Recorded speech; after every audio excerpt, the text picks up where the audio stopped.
शाहूपुरी पोलिसांनी एका सराईत मोटारसायकल चोरट्याला अटक केली आहे। अभिजित देसाई असं या चोरट्याचं नाव असून त्याच्याकडून 4 मोटारसायकली आणि 1 मोपेड असा सुमारे 1,53,000 रुपयांचा मुद्देमाल जप्त करण्यात आला आहे।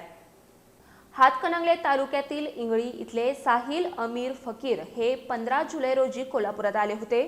त्यांनी त्यांची मोटारसायकल परीघ पुलाजवळील एका बँकेसमोर लावली होती। ही मोटारसायकल चोरट्यांनी चोरून नेली होती। याबाबतची फिर्याद साहिल फकीर यांनी शाहूपुरी पोलीस ठाण्यात केली होती।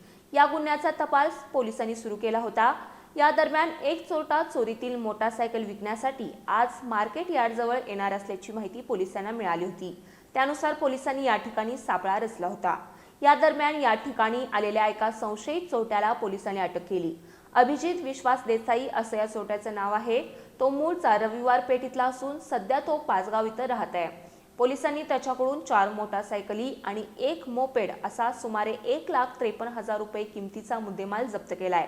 पोलीस अधीक्षक निलोत्पल बसू, अपर पोलीस अधीक्षक अण्णासाहेब जाधव, शहर पोलीस उपअधीक्षक प्रिया पाटील यांच्या मार्गदर्शनाखाली पोलीस निरीक्षक संतोष डोके, पोलीस अंमलदार अभिजित उरुणकर, अमित प्रधान, मिलिंद बांगर, बाबासाहेब ढाकणे, सुशील कुमार गायकवाड, महेश पाटील, अमोल पाटील, राहुल पाटील, सनीराज पाटील, कृष्णा पाटील, रवी आंबेकर, गौरव शिंदे, सचिन पांगे आणि प्रशांत आवळे यांनी ही कारवाई केली आहे।